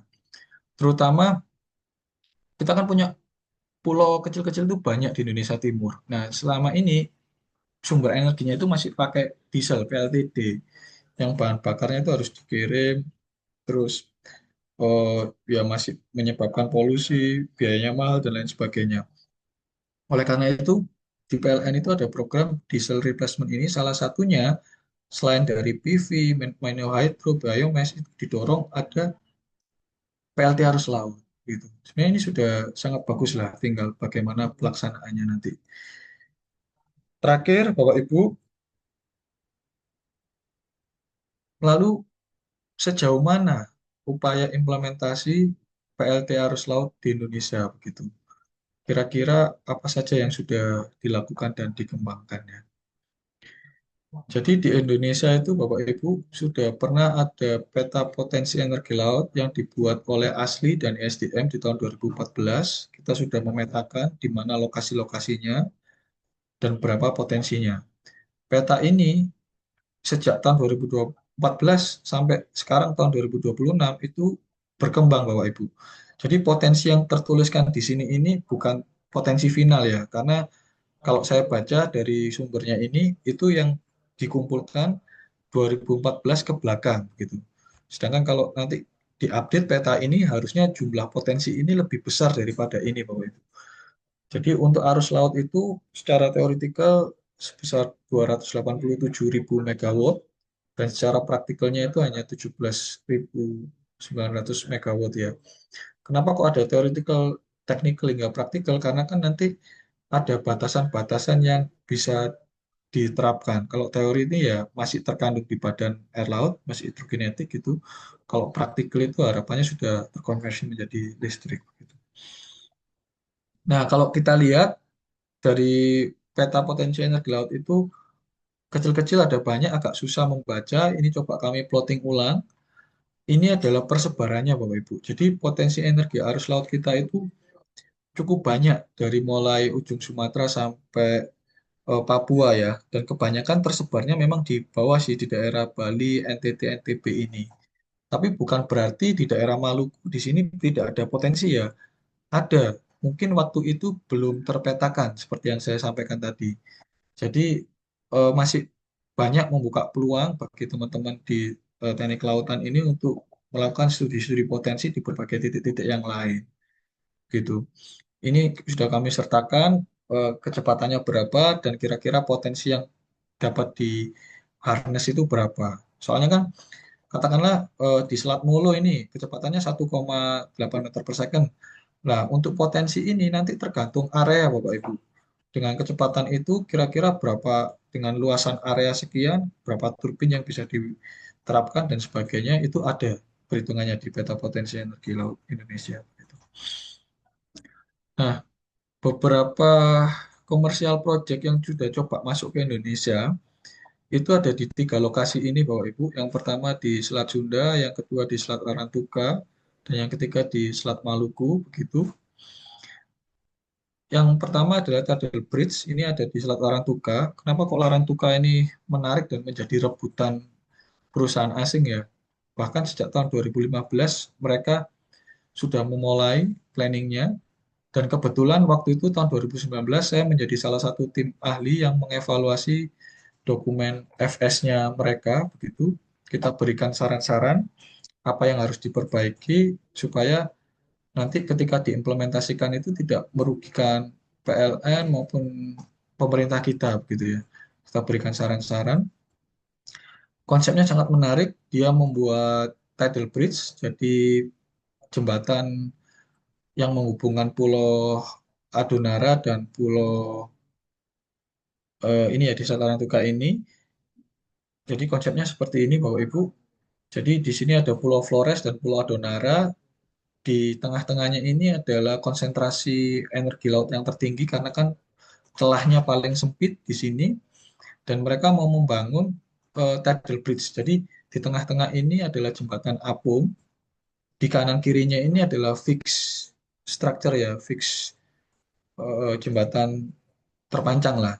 Nah, yang ini adalah mekanisme untuk jadi dia bisa naik turun untuk mengakomodasi perubahan pasang surut yang terjadi ketika tidal bridge-nya itu naik turun begitu. Dan mereka berencana menggantung turbin-turbin itu di bawah sini, Bapak Ibu. Jadi ini konsep yang sangat menarik. Eh, Dia memanfaatkan teknologi ini tidak hanya sebagai pembangkit listrik, tapi juga untuk lalu lintas, untuk memajukan daerah sana ya, untuk menyambung antara Flores dan Adonara begitu. Ini statusnya dia 30 megawatt dan energi AEP-nya 80 gigawatt. Tapi ini perlu perlu dicek lagi lah sesuai dengan masukan-masukan kami dari ITS. Soalnya ini terlalu confidence Bapak Ibu untuk nilai total sekian ini. Nah, kalau Bapak Ibu pengen lihat ada di websitenya, ini sudah kami sertakan websitenya. Kemudian ada juga SBS, ini kalau kami telusuri ada websitenya juga. SBS ini berencana menerapkan di Maluku, dia pakai sistem fixed platform ya atau fixed structure begitu. Ada beberapa unit seperti ini array nanti akan disambungkan dengan kabel bawah laut dan ada penyambungnya trafo dan sebagainya di bawah baru satu kabel disalurkan ke darat begitu. Nah ini kerjasama dengan PLN infonya kalau kami lihat dari webnya tapi beberapa info seperti capacity dan nilai proyeknya tidak disertakan jadi kita tidak bisa menuliskan di sini. Dan ini katanya sudah dimulai juga tahun 2015 gitu. Kemudian ada juga yang mengusulkan di dua lokasi di Selat Sunda dan di Selat Larantuka begitu. Selat Larantuka ini favorit ya menjadi incaran banyak orang karena kecepatan arusnya tinggi dan cocok untuk teknologi yang sudah dikembangkan di sana di Eropa. Nah ini juga sama mereka tapi lebih baru di tahun 2022 kemarin mereka mulai menginisiasi set survei, feasibility study dan sebagainya begitu. Total kapasitasnya nanti dia mau buat kecil-kecil 200 kW per unit kali 10 begitu. Nah, kalau ini developernya Pertamina dengan Nova Innovation dari UK begitu. Masih ongoing. Nah, yang ingin saya sampaikan begini Bapak Ibu. Yang banyak dikejar oleh perusahaan-perusahaan asing itu adalah daerah-daerah yang memiliki ini medium to high current velocity Bapak Ibu. Jadi itu pun sebenarnya kalau kita lihat atau kita buka lagi spek dari teknologinya itu harus berhati-hati Bapak Ibu.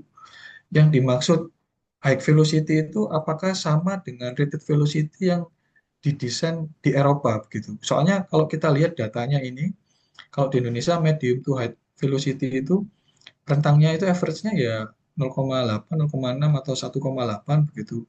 Max-nya sekian. Nah, kalau di Eropa bisa jadi average-nya itu bisa lebih dari 1, Bu, Ibu. Antara 1 sampai 2 meter per second.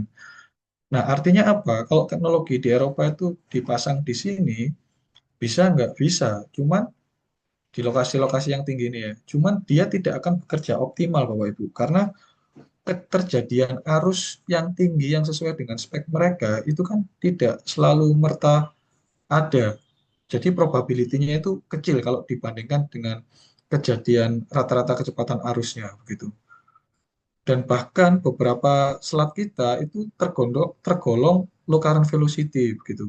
Kecepatan rata-ratanya hanya berkisar 0,5 meter per second. Sehingga kita sebagai peneliti dan pengembang di Indonesia itu harus melihat apakah ada potensi-potensi jenis teknologi yang cocok diimplementasikan di lokasi kita gitu. Yang kecepatan arusnya itu rendah atau medium. Kalau high saya rasa hanya satu selat ini yang nilai kecepatan arusnya tinggi, tapi rata-rata itu adalah medium atau low current velocity. Sehingga kita bisa menjadi peluang bagi para peneliti dan pengembang di Indonesia untuk meneliti teknologi yang memang cocok untuk diterapkan di Indonesia. Oleh karena itu, kami di ITS, Bapak Ibu, juga berusaha mencoba mengembangkan teknologi-teknologi yang cocok di Indonesia seperti ini. Kita menggunakan sebelah kiri ini adalah towing tank, ini setup eksperimen kami.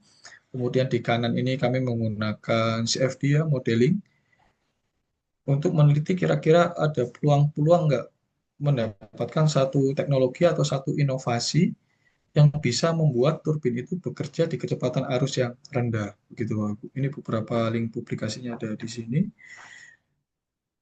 Dan nanti ketika diaplikasikan itu bisa juga kami menyoroti ini, Bapak Ibu.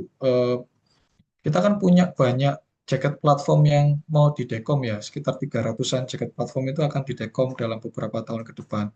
Nah, itu kami di ITS juga mengembangkan teknologi bagaimana kalau eh, pembangkit listrik tenaga arus laut ini di-embeddedkan dengan jaket-jaket yang mau didekom itu. Jadi daripada di removal dari laut, mungkin bisa jadi dikembangkan, strukturnya dimanfaatkan untuk pembangkit listrik tenaga arus laut ini, sehingga kita bisa mengurangi cost untuk pengembangan strukturnya kayak gitu.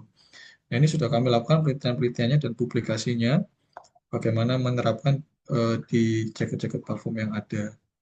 Dan kita perlu milih teknologi yang cocok, Bapak Ibu. Eh, untuk kecepatan arus rendah, harusnya itu teknologi yang memanfaatkan gaya drag seperti ini, Savonius turbin, itu yang lebih tepat. Jadi banyak riset kami di kelautan itu dikembangkan di arah ke sini, begitu. Contohnya ini menggunakan turbin Savonius dan memanfaatkan deflektor di bawahnya ya, sehingga dari sana kita bisa lihat Bapak Ibu ini contoh hasil modeling kami ya. Kalau kita terapkan deflektor yang kiri tanpa deflektor, yang kanan dengan deflektor, maka kita bisa memodifikasi arus tersebut untuk mengarahkan ke arah advancing blade-nya. Sehingga bisa menambah momen yang dihasilkan, yang ujung-ujungnya bisa menaikkan efisiensi atau daya dari turbin tersebut, Bapak Ibu. Dan ke depan, karena tidak bisa dipasang hanya satu, Bapak Ibu, kita perlu studi-studi mengenai sistem array. Ini salah satu setup eksperimen kami di towing tank di ITS ya. Kami meneliti interaksi antara turbin ini. Yang menarik adalah gini Bapak Ibu. Ketika kita memasang dua teknologi secara bersamaan, ternyata dengan pengaturan jarak tertentu antar turbin ini, itu bisa meningkatkan. Jadi kalau jaraknya nggak tepat, itu bisa menurunkan performanya. Tapi ketika kita memilih jarak yang tepat, itu justru bisa memperkuat aliran yang ada di dalam ini, Bapak Ibu. Hal itu sudah kami buktikan secara numerik juga, kami pelajari efeknya bagaimana, termasuk nanti jarak longitudinal dan lateralnya ini juga akan berpengaruh, Bapak Ibu. Jadi kalau kita melakukan farming, itu kita butuh analisis kira-kira penempatannya itu jaraknya berapa, baik secara lateral dan longitudinal. Terakhir, mungkin sebelum sesi tanya jawab, selain riset-riset yang sifatnya terapan, Bapak Ibu, riset-riset fundamental terkait energi arus laut ini juga tetap perlu dilakukan. Contohnya ini, Bapak Ibu, karena nanti ketika teknologi itu diimplementasikan, masalah-masalah yang muncul itu akan tetap ada. Contohnya kayak ini, marine fouling atau biofouling ini. Dan untuk mengatasi masalah-masalah itu, kita sebagai dosen dan peneliti di kampus itu juga melakukan eh, joint research ya.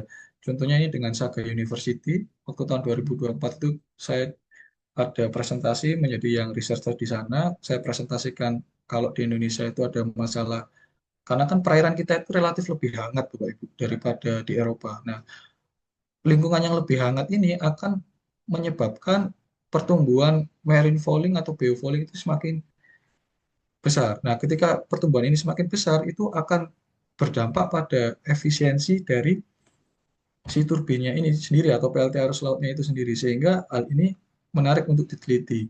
Setelah saya presentasi di tahun 2024 itu, di tahun 2025 pihak sana tertarik untuk melakukan joint collaboration. Akhirnya di tahun 2025 saya diundang sebagai keynote speaker, dan insya Allah nanti di tahun 2026 bulan depan kita akan pergi ke Saga untuk melakukan eksperimen di sana, karena di sana itu ada alat Bapak Ibu yang bisa digunakan untuk meng-scanning roughness.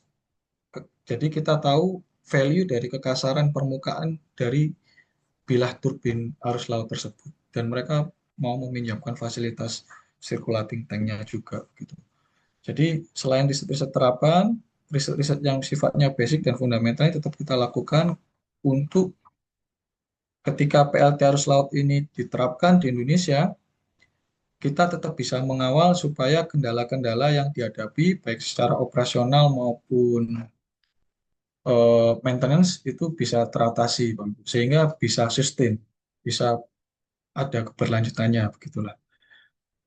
Saya rasa itu Bu Mutia yang bisa saya sampaikan. Semoga waktunya tidak banyak berlebih ya. Selanjutnya saya serahkan ke Bu Mutia, barangkali ada tanya jawab maupun diskusi dari Bapak Ibu yang hadir. Terima kasih Bu Mutia.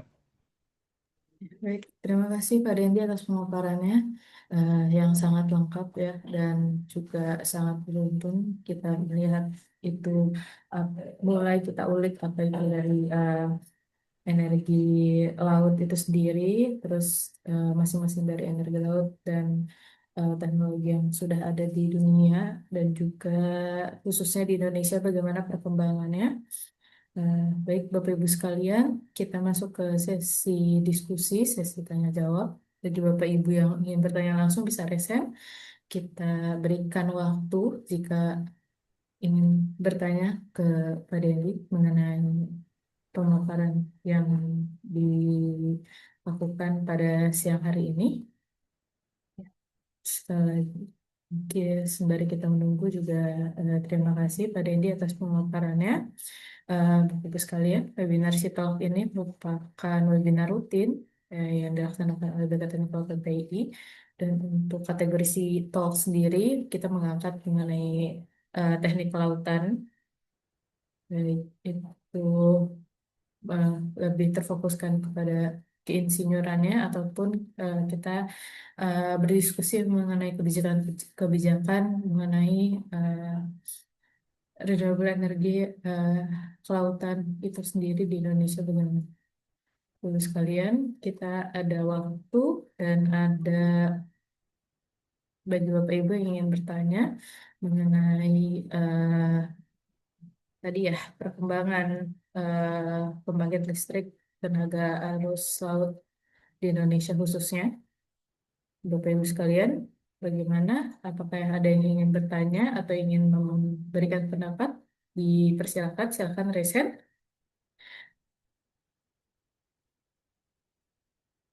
Kami persilakan Bapak Ibu sekalian. Silakan, apakah ada? Bisa juga ditulis di kolom chat, Bapak Ibu.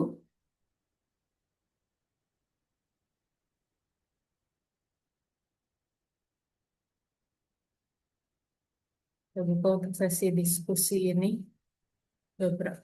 Maaf.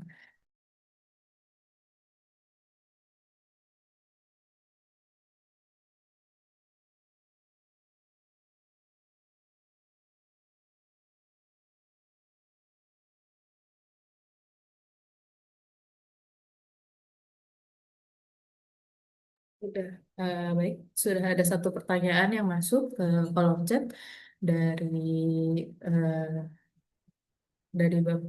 Bapak Ibu peserta. Nasyid, eh, pertanyaannya adalah bagaimana cara memitigasi intermittency dari pembangkit arus laut agar tidak menaikkan BPP daerah? Apakah menggunakan battery storage? Baik Pak Dendi, apakah ditampung terlebih dahulu atau bisa langsung dijawab? Baik, kemudian mungkin sekalian dijawab ya Bu. Iya, baik Pak, silakan. Terima kasih pertanyaannya Bu Nasi, sangat spesifik yang ditanyakan, pertanyaan yang sangat bagus. Jadi kalau kita ngomong intermitensi ya atau pembangkitan listrik yang tidak bisa, kalau kita ngomong renewable energy kan sebenarnya intermitensi itu masalah dari semua renewable energy begitu ya Bu ya. Tapi yang membedakan adalah di energi arus laut ini, khususnya yang memanfaatkan sumber gayanya pasang surut itu Bu, kita itu meskipun ada intermitensi, tapi kita bisa memprediksi polanya Bu. Jadi mirip kayak PV kan. Kalau PV itu kan jam penyinaran matahari itu kita bisa prediksi polanya. Matahari bersinar jam berapa dan akan tenggelam jam berapa. Nah, kalau di pembangkit listrik tenaga arus laut ini, PLT arus laut ini, itu akan mengikuti pola dari pasut, Bu. Jadi pasut di suatu lokasi, di selat-selat tertentu itu kan sudah ada polanya ya. Entah itu dia diurnal atau semi diurnal, kayak gitu, atau mix campuran. Nah, kecepatan arusnya itu nanti memang akan fluktuasi, nilainya nggak sama, tapi nilai fluktuasinya itu akan mengikuti pola dari pasang surut yang ada di lokasi itu. Artinya apa? Artinya memang ada intermitensi, tapi kita sudah tahu polanya, begitu. Sudah bisa diprediksi lah. Soalnya eh, energi arus laut ini yang memanfaatkan pasut ini itu yang salah satu jenis energi laut yang predictable dibanding kayak yang gelombang gitu sangat sangat unpredictable lah, sangat tergantung cuaca. Kalau PLT arus laut ini sangat predictable. Jadi itu satu keunggulannya. Terus yang kedua, ketika ada intermitensi, apa yang harus dilakukan begitu? Nanti cenderung tergantung lokasi, Bu. Kalau memang lokasinya di sana itu ada jenis renewable energy yang lain, mungkin kita bisa kombinkan ya sama PLTA mungkin yang relatif lebih cepat responnya ketika ada intermitensi, ataupun dengan baterai energi storage ini. Nah, ini betul juga, Bu. Pakai baterai base ya, baterai energi storage system itu juga bisa kita gunakan. Atau paling tidak, Bu, kalau masih ada diesel di sana, di pulau-pulau kecil kita itu, paling nggak bukan langsung men-swap dieselnya dengan ini ya, paling nggak bisa mengurangi konsumsi bahan bakar dieselnya itu, sehingga sebagian itu bisa diambilkan dari energi arus laut ini gitu. Jadi memang dapat dikatakan itu kalau untuk memenuhi kebutuhan listrik kita itu mungkin tidak 100% ya. Kalau ada mau 100% ya harus ada penyimpanannya itu seperti baterai storage atau untuk balancingnya itu ya PLTD atau pembangkit listrik tenaga yang lainnya juga, Bu. Betul sekali, intermitensi memang terjadi, tapi paling tidak bisa diprediksi kalau di PLT arus laut ini.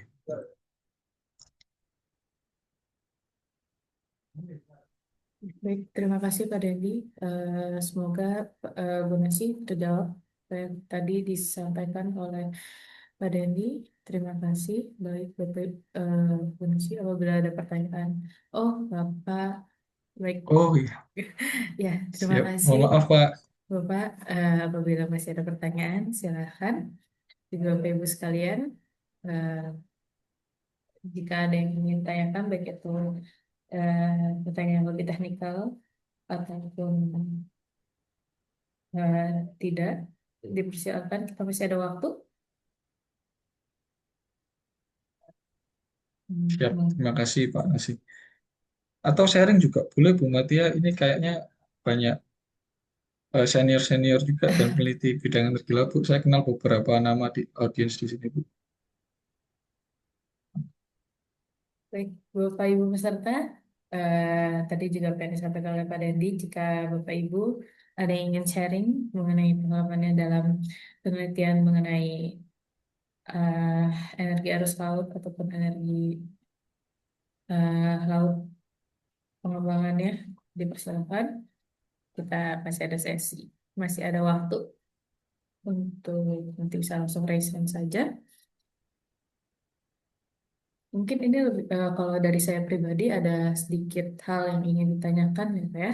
Ini sebenarnya em, dari berita yang juga saya telah baca itu mungkin sudah cukup lama dari tahun lalu mengenai perkembangan proyek PLTHL di eh, di NTB dan NTT, dan itu target operasionalnya tahun 2028. Dari berita yang terakhir saya baca itu bagaimana Pak, seberapa akurasinya bahwa akan memang operasional di tahun 2028, dan kira-kira perkembangan dan tantangannya bagaimana? Baik Bu, terima kasih Bu Mutia. Mengenai informasi itu Bu, insya Allah kami mengkonfirmasi bahwa hal itu benar Bu Mutia. Mhm. Jadi eh, tahun lalu, tahun lalu dan tahun sebelumnya ya kami itu dapat pekerjaan, ITS dapat pekerjaan dari PLN pusat ya, Divmes itu untuk membuat ini Bu, deadline atau panduan ketika proyek pembangkit listrik tenaga arus laut ada tiga sih waktu itu panduan yang kami buat itu. Untuk arus, untuk gelombang, sama untuk otek, Bu. Jadi kami membuat tiga seri buku, pre-FS, FS, sama ED, begitu. Engineering Design, untuk membantu PLN sebagai guidance ketika ada developer atau perusahaan yang mau menawarkan atau mau mengembangkan, memasang pembangkit di Indonesia, begitu. Jadi PLN sudah siap-siap dari tahun sebelumnya, dan akhirnya keluar di RUPTL. Nah, sekarang itu sedang itu Bu, eh, memang sedang dibuka penawarannya, ada beberapa perusahaan yang mengajukan diri, termasuk ada yang dari Indonesia juga sepertinya. Nah, nanti mungkin bisa jadi teman-teman itu juga akan dilibatkan lagi dalam menseleksi atau mengevaluasinya itu. Begitu. Nah, memang kalau dari pengalaman saya ketika 2019-2020 itu mengevaluasi dokumen FS salah satu pengembang, kita benar-benar harus berhati-hati, Bu, karena tidak semua hal-hal manis yang ditulis di dokumen FS itu benar kalau kita nggak cermat. Apalagi kalau teman-teman di PLN kan selama ini mungkin sekarang sudah mulai banyak yang aware di energi laut ya, Bu. Kalau dulu kan eh, masih sangat sedikit, itu tidak familiar dengan bidang teknik lautan ini, sehingga takutnya nanti tidak sesuai dengan yang dijanjikan, Bu. Contoh misalkan dia menuliskan kapasitasnya 30 megawatt gitu. Tapi kalau kita evaluasi dokumen teknisnya itu ternyata dia itu memasang turbin yang berjajar kecil-kecil, berjajar banyak gitu, semacam kayak tembok. Itu akan menyebabkan blockage. Nah, kalau blockage dalam satu selat itu terlalu besar, itu bisa jadi efeknya arus itu akan pindah ke selat berikutnya gitu.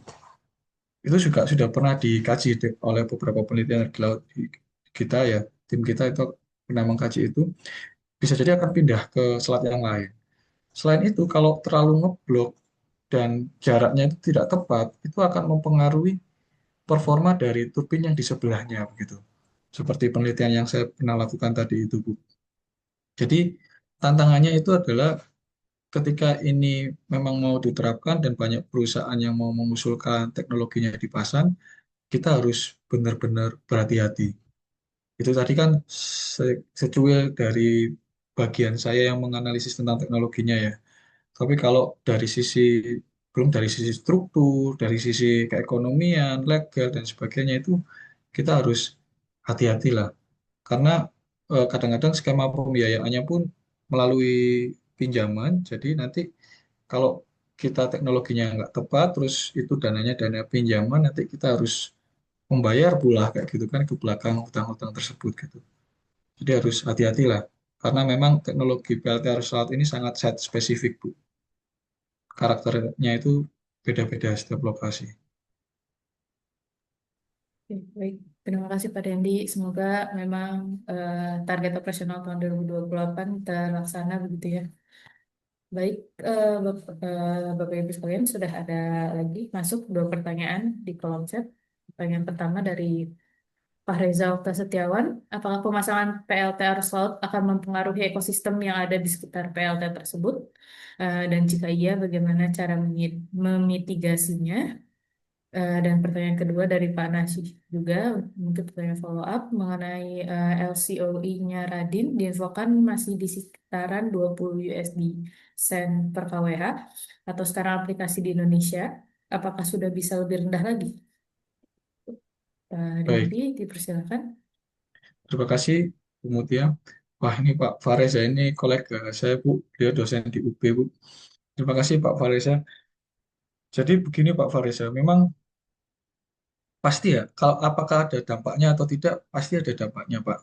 Justru saya pernah baca report dan publikasi mengenai ini Pak. Biasanya ini concern teman-teman kita di ilmu kelautan, biologi kelautan maupun teknik lingkungan begitu ya. Ketika turbin itu dipasang di dalam laut, Bapak Ibu, itu memang dia tidak menimbulkan emisi karbon, polusi begitu ya. Tapi di dalam laut itu kan banyak biota ya, ikan misalkan. Ternyata itu kalau ada sesuatu yang berputar di dalam situ, itu mempengaruhi biota semacam ikan gitu. Ikan yang sensitif terhadap suara-suara itu kan, suara bising itu bisa terganggu juga. Jadi apakah ada dampaknya? Ada. Cuman kan kalau kita bandingkan dengan non-renewable energy yang konvensional, dampaknya ini lebih minim lah, dikatakan seperti itu. Gitu. Kemudian bagaimana cara mitigasinya? Mungkin itu yang concern risetnya ke sana ya, karena saya concern risetnya nggak banyak ke sana, mungkin ya harusnya ada upaya-upaya yang dilakukan untuk memitigasi hal tersebut.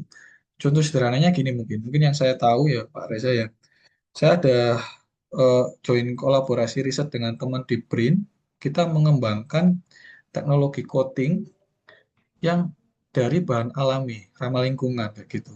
Nah, sebagaimana kita tahu kan di laut kan kalau kita memasang alat apapun di laut, apalagi berbahan logam yang sangat rentan korosi, kan harus dilakukan coating ya. Selain cathodic protection kan coating. Nah, coating selama ini yang banyak digunakan kan coating yang dari unsur-unsur kimia lah, atau bahan-bahan kimia yang tidak ramah lingkungan. Nah, kolega di BRIN itu eh, mengajak saya riset bersama bagaimana mengembangkan yang sekiranya bisa diterapkan di turbin. Turbin itu kan sesuatu yang berputar. Coating itu ditaruh di sesuatu yang berputar dengan sesuatu yang diam, katakanlah kaki jaket platform itu efeknya akan berbeda. Kekuatan lekatnya gitu, terus bagaimana dia eh, disturb ke air ya, terlarut dalam air, terus mempengaruhi lingkungannya kayak gitu. Mungkin itu akan membuka banyak peluang juga untuk riset dan pengembangan teman-teman yang di bidang tadi ya, ilmu kelautan, biologi ataupun teknik lingkungan begitu. Karena nanti efeknya akan beruntut lah. Kalau bermasalah dengan ikan, akan bermasalah dengan nelayan gitu kan. Kalau bermasalah dengan nelayan nanti tidak diterima masyarakat setempat. Nah, itu harus dipikirkan. Tapi memang efeknya masih minim sih. Kemudian pertanyaan yang kedua dari Pak Nasir ya, LCOE-nya 20 USD persen KWH. Itu tadi yang untuk anu ya Pak ya, yang menggunakan tidal barrage ya atau pasang surut. Apakah di Indonesia bisa lebih rendah? Sepertinya belum Pak kalau di Indonesia Pak. Kalau yang di sana tadi itu yang untuk pasang surut di Indonesia itu yang mau diterapkan itu yang tidal stream atau ocean current ya, yang arus yang di selat-selat. Kalau pasang surut itu kita ada beberapa potensi tapi tidak cukup besar. Seperti di Sumatera dan Papua itu ada teluk yang pasang surutnya itu sudah relatif mencukupi tapi tidak cukup besar. Nah, kalau LCOE-nya sebesar ini saya rasa kok rasanya belum, Pak. Apalagi di Indonesia itu tidak banyak support vessel yang bisa menginstal ini. Kalau misalkan support vesselnya harus didatangkan dari luar gitu kan, nanti biaya sewanya rentnya juga akan besar gitu. Dan mungkin galangan-galangan yang bisa support untuk project ini pun tidak semua galangan, mungkin galangan-galangan besar seperti PT PAL gitu baru baru bisa untuk mensupport ini. Jadi kalau kayaknya cost itu mungkin akan lebih besar daripada itu Pak di Indonesia. Nah, itu challenge juga lah bagi kita. Baik, terima kasih Pak Dendi atas jawaban dari yang ditanyakan oleh Pak Reza dan juga Pak Nasyih.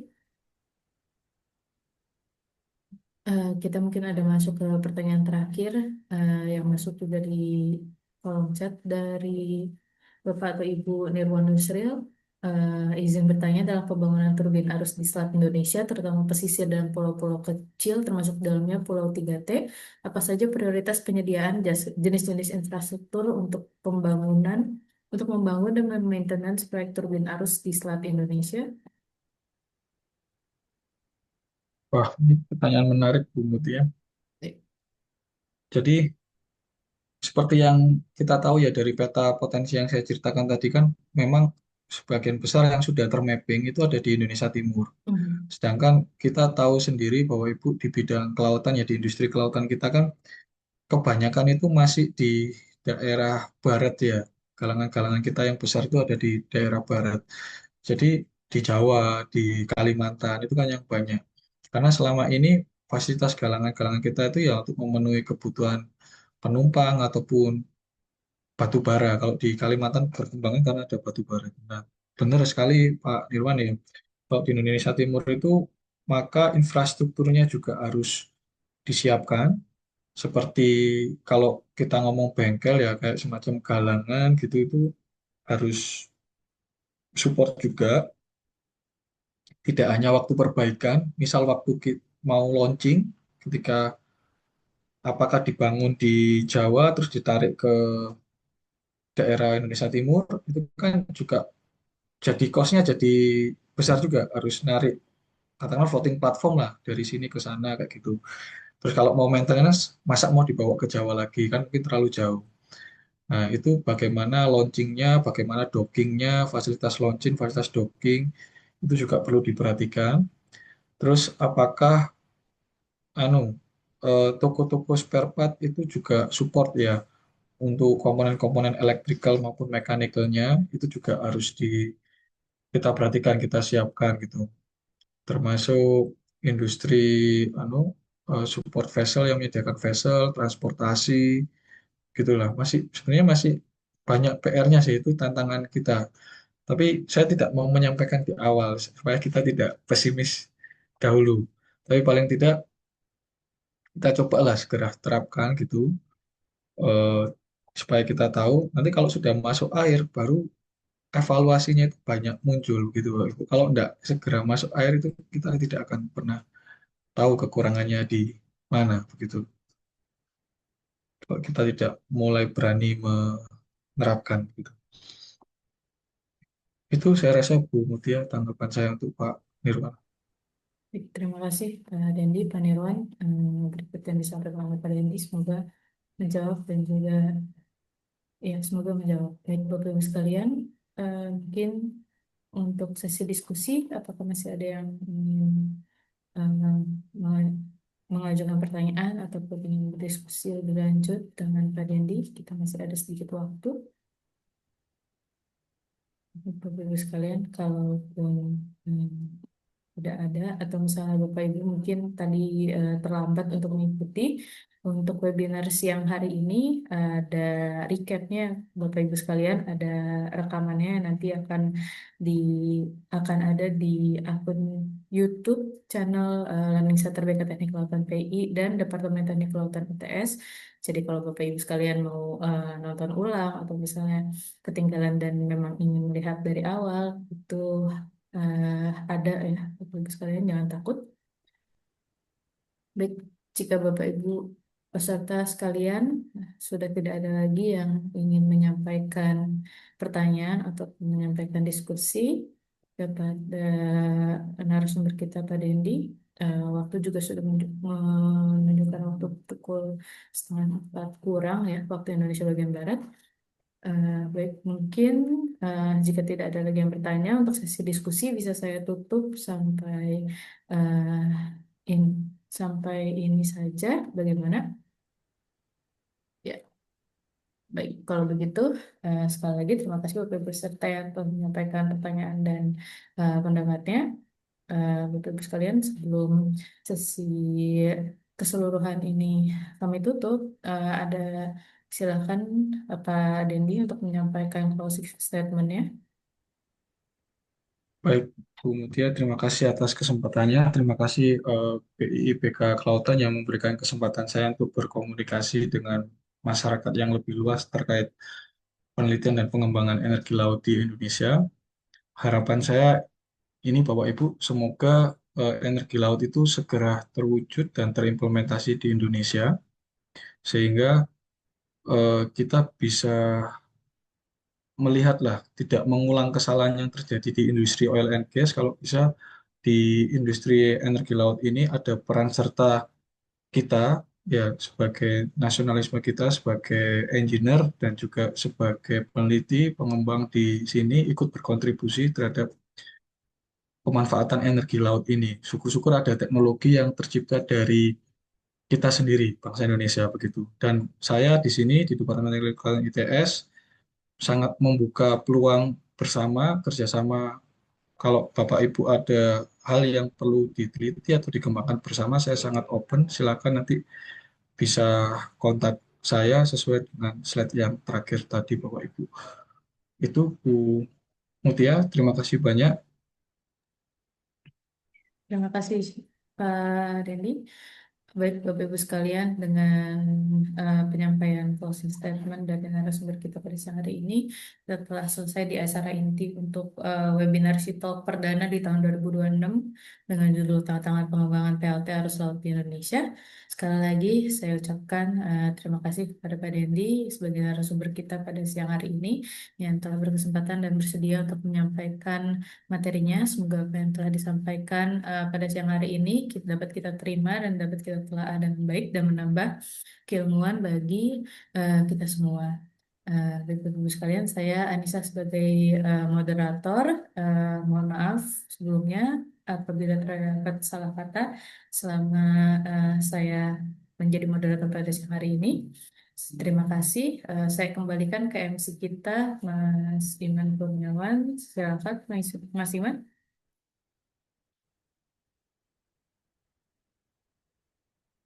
Mas Iman masih di mute, mohon maaf.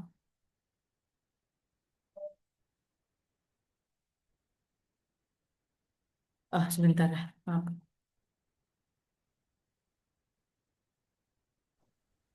Oke, terima kasih kepada Mbak Anissa Mutia yang telah memandu acara dengan sangat baik. Terima kasih juga kepada Bapak Dendi yang telah menyampaikan ilmu-ilmu yang sangat bermanfaat. Semoga kita sebagai peserta dapat menerima dan mengamalkan ilmu-ilmu tersebut dengan baik. Amin. Baik Bapak Ibu sekalian, sebelum acara webinar hari ini saya tutup, mari sebelumnya kita lakukan sesi foto bersama terlebih dahulu sebagai dokumentasi acara pada Bapak Ibu yang masih off cam. Silahkan dinyalakan kameranya terlebih dahulu. Yes, oke, baik Bapak Ibu operator mohon dibantu untuk pengambilan gambar. Siap ya Bapak Ibu? 1, 2, 3. Siap. Um, Baik, Bapak Ibu sekalian, dengan selesainya sesi foto bersama ini, mengadakan bahwa kita sudah di penghujung acara. Sekali lagi, kami ingatkan kepada Bapak Ibu untuk mengisi form absensi dan feedback acara melalui link yang sudah diberikan di kolom chat ya Bapak Ibu. Kemudian yang ketinggalan dalam acara hari ini, silakan mengunjungi channel YouTube kami di Learning Center BK Teknik Kelautan TI dan Departemen Teknik Kelautan ITS karena acara webinar hari ini dapat ditonton ulang pada channel YouTube tersebut. Kepada Bapak Ibu yang melakukan pendaftaran dan pembayaran untuk sertifikat, link untuk akses sertifikat dan materi akan dikirimkan melalui email masing-masing peserta dalam kurun waktu H+3 hingga H+7 acara terhitung hari kerja ya Bapak Ibu.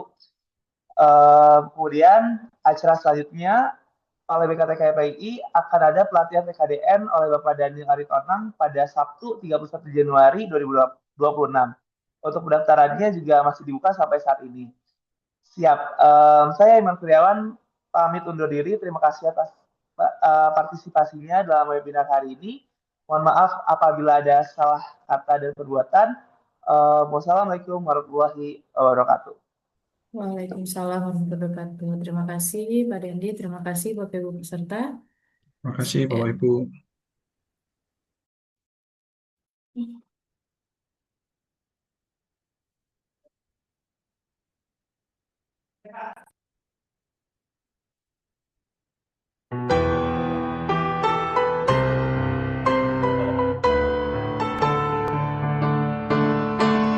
Insinyur Indonesia senantiasa menjunjung tinggi integritasnya, bersungguh-sungguh dengan semangat profesionalismenya, utamakan keluhuran budi, amalkan ilmu dengan kompetensi, berikan yang terbaik, selalu yang terbaik sebagai karya baktimu. Teruslah berjuang membangun Indonesia sejahterakanlah bangsa dan negara. PII Persatuan Insinyur Indonesia. Insinyur Indonesia senantiasa menjunjung tinggi integritasnya, bekerja sungguh-sungguh dengan semangat profesionalismenya, utamakan keluhuran budi, amalkan ilmu dengan kompetensi, berikan yang terbaik, selalu yang terbaik sebagai karya baktimu.